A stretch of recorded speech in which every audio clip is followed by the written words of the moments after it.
어느 고고학자가 이렇게 말을 합니다. 역사는 유물을 남기고 유물은 역사를 증거한다, 이런 말을 해요. 그 말씀의 내용은 우리가 어떤 역사적으로 일어난 사건이 사람들에게 증명이 되려고 하면 그것이 증명되지 않은 것은 기정적인 사실로 받아들일 수 없다라고 하는 과학적인 사고의 인식을 갖고 있는 현대인들이 어떤 역사의 이야기를 해도 말로만 하면 듣지 않고 그에 대한 근거를 찾기 때문에 고고학이 이제 발전이 되어지면서 팔레스타인 지역의 나사렛이라고 하는 지역에서 태어나서 십자가 달려 죽었던 청년 예수의 이야기가 한동안 많은 사람들의 논쟁거리가 됐습니다. 이 예수는 역사적인 사실인가? 이 사람은 도대체 누구인가? 라는 그 논쟁거리의 중심에 서 있었는데, 많은 이제 고고학들이 발전되어지면서 예수가 역사적인 실존 인물이었다라는 것이 많은 고고학이라든지 역사의 증거물로 발견되어지면서 지금도 많은 사람들은 어떤 사건이 벌어지면 어떤 근거 자료를 지금도 찾아가고 있는 것이죠. 예수의 이 논쟁거리는 도대체 예수는 정말 사람이었을까? 예수는 하나님이셨는가? 뭐 이런 논쟁은 2000년 동안 지금도 지속되어져 가고 있습니다. 그래서 우리는 이 예수의 이 논쟁 속에서 우리는 근거를 이렇게 얘기합니다. 성경에 보니까 예수님이 이렇게 말씀하셨다라고 말합니다. 그러나 세상의 교회에 대해서 인정하지 않는 사람들은 성서의 근거를 우리는 그대로 믿을 수 없다라고 말하죠. 그래서 저들은 이제 근거를 찾기 시작을 했는데, 그 근거가 많은 고고학, 과거의 유물을 통해서 예수가 역사적인 사실이었고 그가 통치했던 시대에 많은 정치적인 것, 문화적인 배경, 이런 부분들을 이해해가면서 예수는 인류 역사상 가장 인간에게 영향력을 끼쳤던 실존 인물이었다라는 것을 오늘 현대의 많은 과학과 역사자들이 말하고 있는 증언이기도 하고요. 예수가 역사적인 인물인가 라고 하는 것에 대해서 그래도 가장 객관적으로 증명해 줄 수 있는 자료가 있다면 그건 이스라엘 역사 가운데 있는데, 예수님 당시 이스라엘의 역사가 중에 아주 유명한 역사가가 있습니다. 그 역사가를 요세푸스라고 하는 사람인데, 이 요세푸스는 예수의 기록에 대해서 성경과 별도의 자료로 예수의 십자가의 처형과 죽음, 그의 살아남의 사건들, 당시 일어난 일들은 역사 속에 기록되는 자료들이 발견되어지면서 예수는 실존 인물이었다, 이렇게 지금도 증명되고 있는 것입니다. 오늘 우리는 이제 임명 예배를 드리는데, 이렇게 역사적인 예수, 역사적인 예수로부터 시작된 교회, 그 교회가 지금 2000년이라고 하는 긴 세월 동안 이런 교회의 모습으로 진행되어 오면서 이 교회는 많은 시대마다 많은 인물들이 등장을 하다가 사라지는데, 그 사라지는 그 많은 사람들이 한 시대의 사람으로 어떤 사람들의 이목을 끌 것이냐, 아니면 지속적으로 다른 사람들에게 영향을 끼치는 것인가 라고 하는 걸 보면, 예를 들어서 한국 기독교 역사가 이제 130년쯤 됐는데, 한국 기독교 130 역사를 돌아보면 아주 대단한 인물들이 많이 등장을 했다가 사라졌습니다. 문제는 이들은 잠시 반짝 무슨 영향력을 끼쳤지만 더 이상 다음 세대에 영향력을 끼치지 못하고 사라져간 인물들이 많이 있죠. 예를 들면 한동안 하나님의 아들이었다고, 하나님이었다고 얘기했던 박태선 천부교 같은 경우, 하나님이 왔다고 난리버거지 쳤습니다. 여러분, 예전 교회를 잘 모르는 분들은 어머 그런 때가 있었나요 말하지만, 제가 어렸을 때 이 박태선 그분이 하나님이라는 것 때문에 얼마나 많은 교회 안에 논쟁거리가 있었는데, 지금 그분을 하나님이라고 말하는 사람 아무도 없지요. 또 우리가 용문산 기도원이 이제 우리 감리교회 재단으로 들어왔습니다. 나원봉 장로님이 했었던 성령운동의 역사는 굉장했었습니다. 그 굉장했던 역사였는데, 한 분이 사라지고 나니까 다음 세대로 연결되어지지 않고 명맥이 끊어질 직전에 되어서 이제 그 용문산 믿음원이 우리 감리교회에 다시 돌아오면서 교회와 연관지어서 이 성령의 역사를 입증하려는 그런 역사의 자리가 있고요. 여러분이 기억하시는가 모르겠습니다. 그 시한부 종말론에서 다미 선교회라고 있어서 휴거 된다고 휴거라는 책이 아주 서점가를 독점했던 시절이 있었는데 여러분 휴거 기억나시나요? 마지막 날이 온다 이 휴거의 사건들. 그러나 그 휴거를 이야기했던 그 이장님이라는 사람은 지금도 여전히 수많은 부동산을 보유하고 아직도 살아있다는 사실. 얼마나 사람들을 놀래키고 사람들을 속이는 사건인지 알 수 없습니다. 지금도 진행되고 있는 많은 주변의 상황들이 있죠. 신천지라고 하는 신앙 어떤 종말론자들이 지금도 수많은 사람들을 미혹하고 수많은 자녀들을 미혹하고 교회를 향하여 공격하고 있지만 이것도 머지않은 시간에 사라져버릴 수고 말 것인데 2000년 전에 한동안에 오셨던 그 예수의 사역은 지금도 끊임없이 교회를 통하여 이 땅에 복음을 증거되고 있다라고 하는 걸 보면 제가 아까 왜 그 고고학 이야기라고 역사 이야기를 했냐면 2000년 전에 십자가 달려주신 예수 그리스도는 지금도 살아서 지금도 수많은 사람 믿음의 고백을 통해서 그의 가르침과 그의 삶이 수많은 사람들의 삶의 열매로 삶의 변화로 나타나고 있다고 하는 사실들을 말씀을 드리면서 오늘은 임원 임명 예배이기 때문에 오늘의 관심의 말씀은 예수님이 초기에 사역하셨던 그 사역에 함께 사역에 동참했던 많은 믿음의 사람들이 이야기를 여러분에게 소개를 하면서 동역의 근거, 흔적 이런 제목으로 한번 말씀을 나누려고 합니다. 지금도 예수가 누군지를 알지 못하고 교회를 잘 알지 못하는 사람들이 참 많이 있습니다. 특히 대부 땅에는 많은데 어느 분이 한 번은 저에게 이렇게 질문합니다. 목사님, 혹시 이게 황당한 질문일 것 같긴 한데 한번 궁금해서 정말 궁금해서 누구한테 물어볼 사람 물어볼게요. 교회에 장로라는 사람들이 있던데 장로는 한 달에 얼마나 줘요 교회에서? 이렇게 저는 굉장히 당황을 했어요. 아니 이 사람 무슨 의도로 말하냐. 이 사람이 장로가 되기 전에는 우리랑 잘 놀기도 하고 모임도 자주 왔는데 장로가 되고 난 다음에 모임도 안 오고 뭐 다른 행사들 다 참석지 않고 뭐 하냐고 물으면 교회 간다고 그러는데 모르긴 몰라도 그렇게 모든 우선순위를 다 멀리하고 교회로 가는 거 보니까 추측이 되긴 뭐라는 거예요? 저 교회에서 엄청난 대가를 주고 있구나라는 생각을 가졌다는 거예요. 그래서 오늘 임명예 드리는 여러분들에게 한번 물어봤습니다. 장로님 얼마나 받으세요? 이렇게 한번 물어보세요. 그럼 권사님은 얼마나 받으세요? 집사 되면 교회에서 얼마나 받으십니까? 왜? 복음을 알지 못하면 사람들의 생각은 내가 무언가를 헌신하고 무언가 시간을 투자하고 집중할 때는 뭐가 있다는 공식이 있는 거죠? 분명한 대가가 있는데 그 대가는 뭐예요?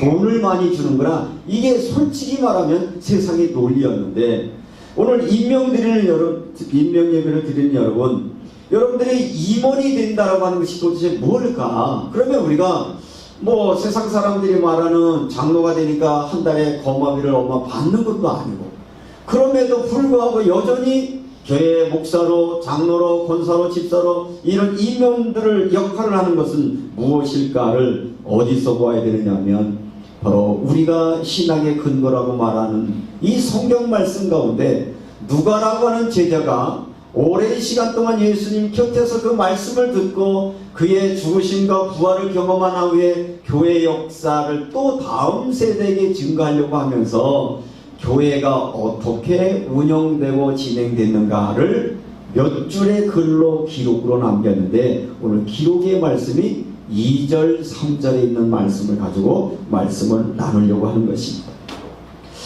어쩌면 예수님이 사역은 말 그대로 말씀을 선포하셨죠. 각 지역을 다니면서 복음을 증거하셨습니다.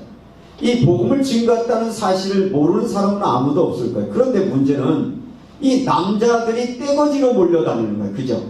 예수를 포함한 12명의 제자와 또 예수님에 대해서 호기심을 갖고 그를 따르려고 많은 사람들이 따라다니는데, 대부분은 우리가 여기를 의의를 두지 않지만 호기심이 많은 사람은 이런 생각을 할 거예요.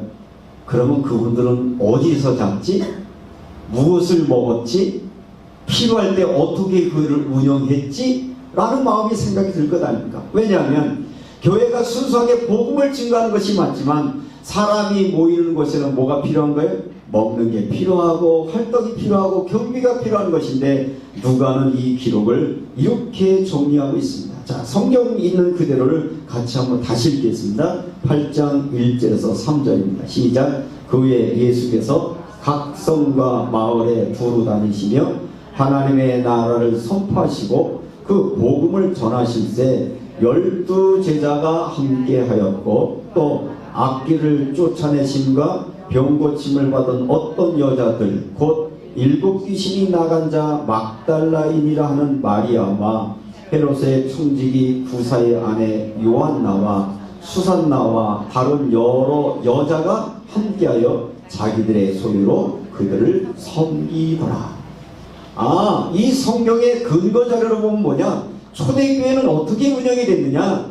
예수님이 말씀을 증거하시고 그 말씀의 증거 때문에 역사가 일어났어요. 그죠?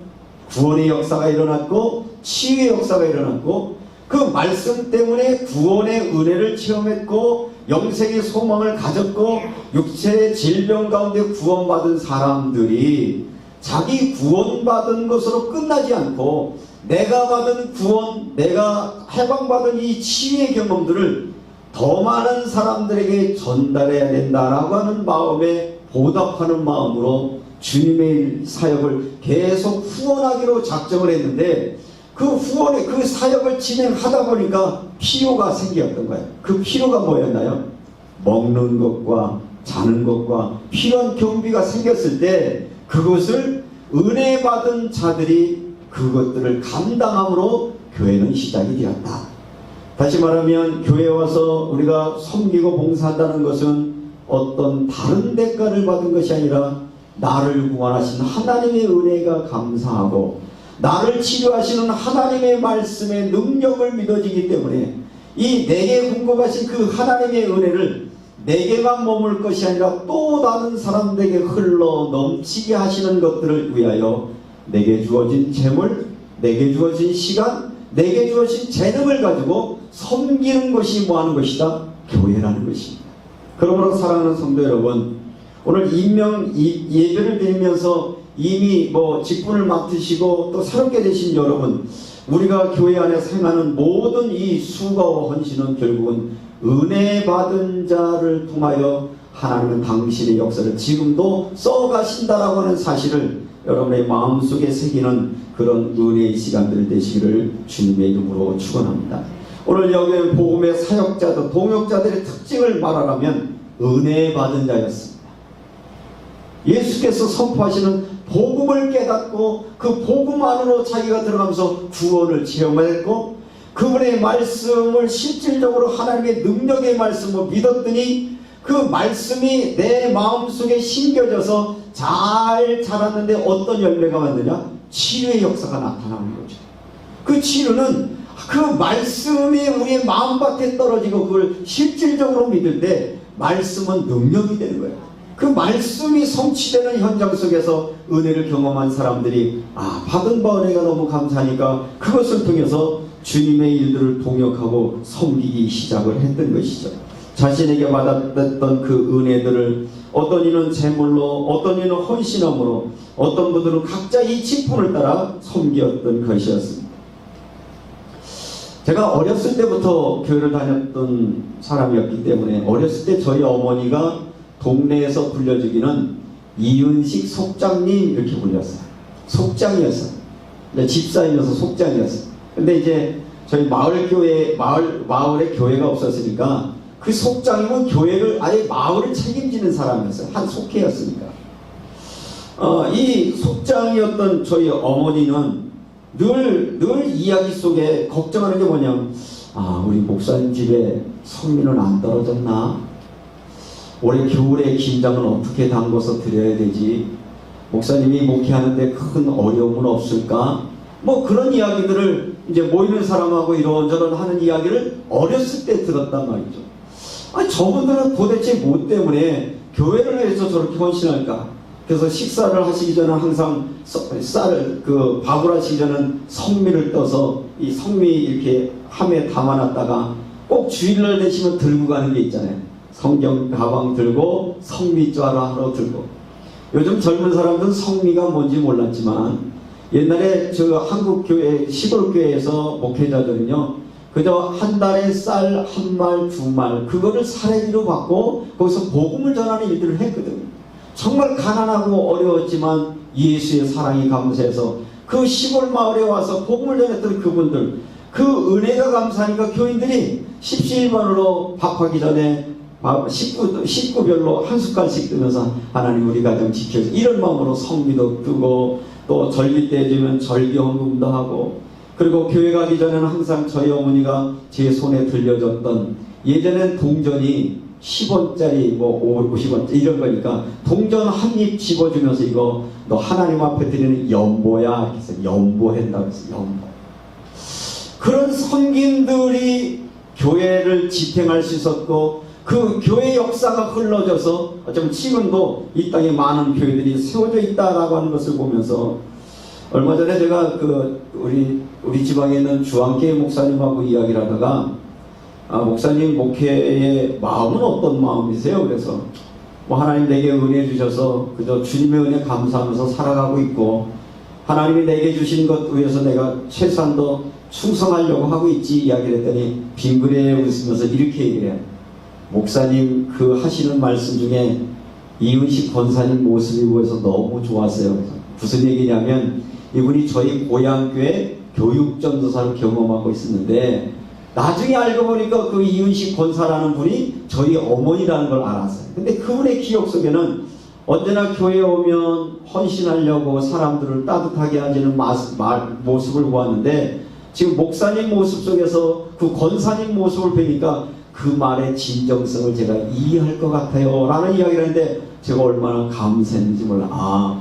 우리 어머니가 교회를 섬기며 사랑했던 모습들을 저 사람들이 다른 곳에서 보았는데 그 신앙의 유산이 어디까지 전달되었다고?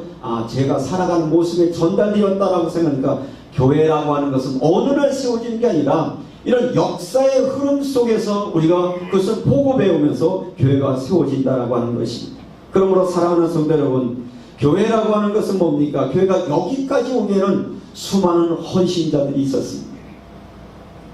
매번 이제 우리가 장로님이 천거가 되면 지방에 이제 장로들의 신앙 이력서를 써야 되니까 김영광 권사님이 저한테 질문했어요. 목사님, 내 신앙 이력이 어떻게 돼요? 좀 자료를 찾아봐 주세요. 그래서 요새 좀 바쁘긴 한데 막 자료를 찾았어요. 그랬더니 옛날 자료들 막 나왔어요. 집사는 언제 받고, 그때는 어떤 일이 있었고, 막 연역적인 얘기해 보니까 교회 역사가 그냥 거기서 쫙 이렇게 나오는 거 보면서, 오늘 여기까지 교회가 오기까지는 이분들의 헌신과 이들의 눈물과 이들의 수고가 오늘의 이 모습에 우리의 교회를 만들고 있구나 싶어지니까, 제가 오늘 설교 본문을 뭐라고 잡았죠? 제목을 동역의 흔적. 오늘 여기까지 교회가 오기까지 여러분의 헌신과 여러분의 눈물과 여러분의 수고가 오늘 지금 이 시대에 교회를 만들어가고 있다는 걸 생각을 하니까, 오늘 새로 임명되는 여러분들에게 이렇게 말씀드리고 싶습니다. 그렇습니다. 앞으로 시간은 지나가고 또 역사는 기록될 것인데, 그 하나님의 교회의 역사 가운데 여러분의 이름도 귀하게 기록되는 놀라운 역사가 있기를 주님의 이름으로 축원합니다. 요한나와 수산나와 다른 여러 여자가 함께하여 자기들의 소유로 그들을 섬겼더라. 여기에서 등장하고 있는 이 여인들의 모습은 어떤 모습이었습니까? 당시에 여인이라고 하는 여자는 사람 수에 들어가지도 않았습니다. 여자는 사람으로 인정받지 못을 들었던 이 여인들은 어디에 소속됐어요? 하나님 나라의 선포의 주역으로 당당히 섰던 거예요. 세상 사람들은 여성에 대해서 무시했지만 하나님의 나라의 권세는 여성들이 가장 앞장섰는데, 제가 교회를 얘기할 때마다 저희 어머니 얘기하는 것도 보면 역시 교회는 여자가 대세인 것 같아요. 예수님의 들 보면 여기에 보니까 그의 소유로 그들을 섬겼는데 남자들의 이름은 아무도 없습니다. 그죠? 경제력도 별로 없었을 것이고 사람들로부터 대단한 어떤 권세 지위를 취급받지 않았음에도 불구하고 그들의 마음속에는 가난한 심령이 되어서 하나님의 복음이 그들의 마음에 심겨졌고 하나님의 복음에 그들이 심겨졌을 때 기꺼이 당신들의 소중한 것들을 내어서 하나님 나라의 확장에 쓰임받았던 이 믿음의 축복의 근거들, 그런 은혜가 저와 여러분의 있기를 주님의 이름으로 축원합니다. 그러면서 이제 예수님이 이 누가는 이렇게 자기들의 소유로 그들을 섬겼는데 이 자기를 섬겼다는 사람들의 몇 사람의 이야기를 하면서 비유의 말씀을 통해서 이 하나님의 말씀과 밭의 비유를 말했습니다. 저는 이 말씀 속에 뭘 봤냐면, 그러면 이 여인들이 왜 이렇게 자기의 소유로 하나님 나라를 위해서 섬겼을까? 그 원인을 오늘 이 비유의 말씀에서는 이렇게 답을 주고 있습니다. 15절을 읽겠습니다. 이 여인들의 마음이 이랬다는 겁니다. 좋은 땅에 있다는 것은 착하고 좋은 마음으로 말씀을 듣고 지키어 인내로 결실하는 자니라. 예수가 선포한 하나님의 말씀을 들었을 때 이들은 그 말씀을 그대로 믿음으로 아멘으로 받았어요. 아멘으로 받았더니 어떤 역사가 일어났어요? 구원을 체험했을 뿐만 아니라 그 말씀 가운데 치유의 역사가 실질적으로 자기 속에 일어났다는 겁니다. 오늘날 많은 사람들에게 왜 하나님의 역사가 일어나지 않습니까? 말씀이 우리의 마음에 믿음으로 심기지 않았다는 사실을 예수님은 이 비유를 통해서 말씀해 주고 있어요. 대부분의 많은 사람들이 설교 끝나고 나면 이렇게 얘기합니다. 아, 오늘 은혜 받았습니다.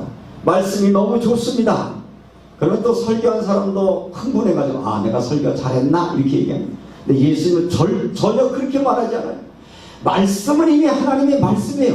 누가 전하든지 하나님의 말씀인데 이 말씀이 열매 맺고 안 맺는 것은 설교자가 얼마나 설교를 잘했느냐 못했냐가 아니라 말씀을 받는 여러분의 마음이 밭이 어땠는가에 따라서 결과는 달라진다고 예수님 말씀하고 있어요. 속지 마시지요. 어디 갔더니 말씀이 좋아서. 아니에요. 그 말씀이 좋았다는 느낌은 내 마음이 좋은 밭이 되어질 때 그 말씀이 좋게 들리는 거죠. 그러니까 오늘 주님이 우리에게 주시려고 하는 말씀, 이제는 말씀은 이미 천국의 말씀이에요. 그것은 변화할 수 있는 게 아니에요. 누가 전해도 그것은 복음의 말씀이라고 하면 실질적으로 우리의 삶의 변화의 역사가 일어나려면 주님, 내 마음의 밭을 가꾸게 하옵소서. 내 마음의 밭이 옥토가 되게 하옵소서. 오늘부터 기도하는 여러분 되시기를 주님의 이름으로 축원합니다. 그러면 예수님은 밭의 종류를 얘기하면서 하나님의 말씀이 열매 맺지 못하는 이유를 설명하고 있는데 길가밭에 뿌려진 씨라고 얘기하고 있습니다. 당시 이제 팔레스타인에서 농경하는 그 풍습을 보면 어떻게 하느냐면요, 당나귀에다가 그 씨앗 자루를 심어놓고 구멍을 뻥뻥뻥뻥 뚫고 당나귀를 쳐서 그게 막 지나가게 하는 거예요. 그러고 나면 당나귀가 막 이렇게 움직이면서 뭐가 떨어져요? 씨앗이 떨어지니까 원하는 데 떨어지는 것도 있고 원하지 않는 것에 떨어지는 그 시대를 가지고 이제 예수님이 말씀하고 있는 것인데, 그래서 이 길가밭에 떨어졌다는 것은 딱딱하게 밟혀가지고 씨가 떨어졌지만 씨가 뭐 하는 거예요? 거기에 뿌리를 내리지 못하게 하는 그런 마음 상태다. 그때 누가 빼앗아가냐면 마귀가 빼앗아간다. 다른 복음서에는 새가 빼앗아간다라고 하는 것인데, 그런 것이고, 돌짝밭이라고 하는 것은 막 돌틈들에 그 씨앗이 뿌려니까 떨어졌지만 기쁨으로 봤대 뿌리가 내리지 못하고, 또 가시떨기에 심겼다는 말씀은 그저 하나님의 말씀을 잠깐은 기쁨으로 봤는데 생활하다 보니까 세상의 염려, 세상의 즐거움 때문에 말씀이 그에게 영향 끼치지 못하는 사람이고, 좋은 땅에 심었다는 것은 마음으로 듣고 이랬어요. 마음으로. 말씀을 귀로 듣지 마시고 여러분의 영으로 들으시는 거예요. 마음으로 담으시는 거예요. 지식으로 듣는 게 아니라 그것을 하나님의 은혜를 여러분 가슴까지, 가슴에 심겨질 때 마음으로 듣고 뭐죠? 뿌리가 내려 뿌리가 내리려고 그 말씀이 계속 여러분이 묵상되어지고 암송되어지고 고백되어지고 뿌리가 내려지면 그 말씀이 말씀대로 열매가 맺어지는데 그 열매가 뭐냐? 성령의 9가지 열매인 거죠.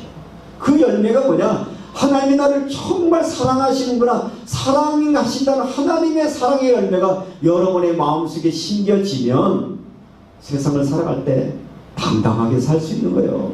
여러 가지 세상의 염려와 근심이 와도 괜찮아요. 왜? 그 하나님의 사랑이 내 안에 머물러 있잖아요. 그리고 주님 우리에게 말씀하시기를 볼지어다 세상 끝날까지 내가 너희와 함께한다고 약속해 주신 그 약속이 마음이 믿어지면 사건이 벌어져도 사건을 보면서 뭐가 더 뭘 붙드는 거예요? 나와 함께 하실 주님을 붙들면서 기도하며 나갈 때 하나님 여러분을 넉넉히 능히 이해하시는 은혜의 역사가 여러분에게 약속되어져 있는 것입니다. 그러면 어떻게 하면 우리가 오늘 여기 동역의 흔적을 남겼던 이 여인들처럼 우리가 좋은 밭을 가질 수 있을까요? 좋은 밭은 저절로 되어진 것이 아니라 그런 가꿀 때 가능한 것인데, 그러려고 하면 여러분들이 돌짝밭이라고 하는 것은 여러분들이 마음이 굳어졌다라고 하면, 굳어졌다는 말은 닫혀졌다는 것인데 우리의 영혼이 메말랐다는 거예요. 사모하는 마음이 없다는 것과 같은 것입니다. 메마른 땅에 아무리 씨앗을 뿌려도 씨앗은 거기서 열매 맺을 수 없는 것이죠. 그 말은 여러분들이 예배하러 오기 전에 여러분들의 굳어진 마음들을 정리하시고 오셔야 되는데, 그러려고 하면 예배 최소 20분 전에는 오셔야 돼요. 오셔서 기도하시면서 하나님 오늘도 내게 은혜를 주십시오 해야 되는데, 허겁지겁 그냥 아침에 챙겨서 허겁지겁 와서 허겁지겁만 네가 앉아서 숨을 내쉬고 할 때 생각을 오면서 번제했던 시간들을 다 사라져니까 하나님의 말씀을 들 때 우리는 다른 잡념이 말씀을 듣지 못하게 해요. 여러분, 그게 속는 거예요. 그게 사단의 전략이에요. 하나님 앞에 온전히 예배하지 못하도록 우리가 분주하게 하는 것, 이런 것들이 바로 사단의 전략이라고 얘기하고 있는 것입니다.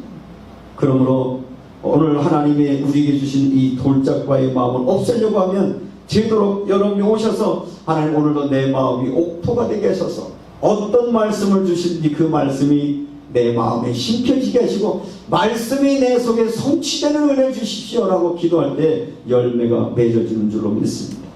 돌짝밭이라고 하는 것은 뭡니까? 말씀을 듣을 때 건성으로 듣습니다. 왜 건성으로 듣습니까? 교만해서 그렇습니다. 저거 아는 얘기야. 저거 다 저 예전에 했던 얘기야. 저거 뭐 방송 들어오니까 누가 얘기하는데 그게 여러분 무슨 상관이 있습니까?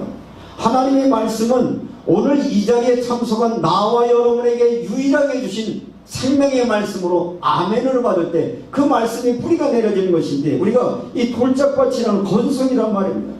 이 데살로니가 교회는 믿음의 역사와 사랑의 수와 소망의 인내가 있다고 칭찬을 받는데 그들의 특징은 뭐였습니까? 하나님의 말씀을 들을 때 사람의 말로 받지 아니하고 하나님의 말씀으로 듣는다. 우리가 하나님의 말씀을, 정말 이건 하나님의 말씀이야. 여러분, 저의 약점을 자꾸 보시면 저의 약점 때문에 말씀이 안 들릴 거예요. 그래서 저를 위해서 기도해 주시고, 좀 마음에 안 드는 부분이 있으면 기도해 주시고 이해해 주시고 그냥 말씀만 듣도록 해요. 제가 일부러 가운을 입는 이유는 저도 온전하지 못하기 때문에 저도 아주 연약한 인간의 풀고에, 그런데 하나님은 오늘 저를 대신해서 세상 것을 차단하고 여러분에게 필요한 말씀을 주시려고 세웠다라고 하면 그 은혜가 여러분의 주인공이 돼야 되잖아요. 다른 신경 쓰지 말고 오늘 주신 말씀에 여러분들이 아멘 하셔서 그 말씀에 승리되시기 바라십니다. 가시에 떨겨졌다는 말씀은 말씀이 어느 정도 자라요. 말씀을 암송해 알아요. 그런데 이 말씀이 분명히 잘하고 있는데 뭐가 먼저 오는 거예요? 세상의 염려가. 우리에게는 얼마나 많은 일들이 벌어집니까? 그 염려가 뭐를 누르는 거예요? 말씀을 눌러버려요. 그래서 이걸 이기는 방법을 베드로 사도는 내 염려를 주께 맡겨버리라고 했습니다. 최소한도 예배 시간만큼은, 여러분의 기도 시간만큼은 여러분의 염려를 주님께 맡겨버리고 말씀에 붙잡히면 그 말씀이 여러분의 문제를 해결하는 능력이 되고 방법이 되고 기회가 되고 하나님의 역사의 통로가 된다는 사실을 체험하는 여러분 되시기를 주님의 이름으로 축원합니다. 하나님의 말씀, 경험, 신념, 어쩌면 우리들의 모든 이 신념, 이성적인 판단, 과학적인 판단, 사회적인 현상의 것들이 아니라 하나님의 말씀은 생명의 말씀을 아멘으로 받으셔서 그 말씀이 여러분에게 열매 맺기를 주의 이름으로 축원합니다. 마지막으로 우리의 기도 제목은 뭡니까? 하나님, 내게 내 마음이 좋은 밭 되게 하시고 내가 하나님의 말씀을 아멘으로 받아서 내가 아니라 내 마음에 심긴 말씀이 자라서 열매는 누가 내는 거예요? 말씀이 열매 내는 거예요. 여러분의 능력이 아니라 말씀 자체가 능력이겠죠. 빛이 있으라 하매 빛이 있었고 이 더러운 귀신아 떠나가라 했더니 더러운 귀신이 떠나갔고요. 내 병이 치유함을 받았느니라 했더니 치유됐어요. 문제는 그 말씀을 내 것으로 받을 때 실질적인 역사가 일어나는데, 그러면 왜 오늘날 많은 사람의 역사가 안 일어납니까? 말씀의 옥토가 되지 않았다라고 주님은 분명히 말하고 있습니다. 오늘 이 자리에 참석한 여러분의 마음속에 오늘 말씀이 하나님의 생명의 말씀으로 들린다면 하나님은 여러분에게 충분히 구원을 베푸신 능력과 여러분의 염려 근심에서 벗어나는 놀라운 역사를 허락해 주실 줄로 믿습니다. 오늘 착하고 좋은 마음은 말씀을 들어 믿음으로 읽고 성령의 역사하신 감동 속에 그 말씀을 묵상하고 그 묵상된 말씀이 내 생각 속에 뿌리 내려질 때 그것은 우리에게 어마어마한 힘이 되어지는데, 지난 주일날 말씀드렸을 때 요한복음 3장 16절을 말씀드렸어요. 여러분 우리 같이 한번 암송해 볼까요? 시작. 하나님이 세상을 이처럼 사랑하사 독생자를 주셨으니 이들을 믿는 남지 않고 영생을 얻게 하려 하시니라. 그 말씀이 여러분에게 열매가 지금 있으신가요? 여러분 멸망치 않아요. 하나님 여러분 여전히 사랑하세요. 연약함에도 불구하고 여러분 사랑하세요. 그거 여러분의 다 마음밭에 심어놓으세요. 하나님이 나를 사랑한다. 하나님이 여전히 나의 아버지시다. 그분께 구하는 자에게 주신다. 그분은 나와 함께 할 것이다. 세상을 넉넉히 이겨낼 수 있는 이 믿음을 가지고 여러분에게 맡겨진 직분 내가 어떻게 감당할까? 아니, 하나님의 사랑 때문에 여러분 그 은혜 때문에 이렇게 맡겨주셨으니 여러분 충분히 감당할 수 있는 은혜 주실 줄 믿고, 주님 내게 주신 이 직분 잘 감당할 수 있는 하나가 되게 하셔서 맡은 자에게 구하는 것은 충성인데 훗날 나의 삶의 역사를 보면서 믿음의 흔적들이, 교회에 여러분들이 헌신하고 수고하는 흔적들이 남아서 또 다른 다음 세대에게 이 교회에는 우리 어머니와 우리 아버지의 눈물과 헌신과 사랑이 녹아져 있었음을 자랑스럽게 물려주시는 소명교회를 만들어갈 수 있는 우리 임원들 되시기를 주님의 이름으로 축원합니다. 기도합시다. 기도할 때 하나님 이렇게 기도합시다. 하나님, 우리의 마음밭이 옥토가 되게 하셔서 정말 우리의 마음에 심겨진 하나님의 말씀이 열매 맺어 하나님의 복음의 동력자로 살아갈 수 있도록 은혜 주시옵소서.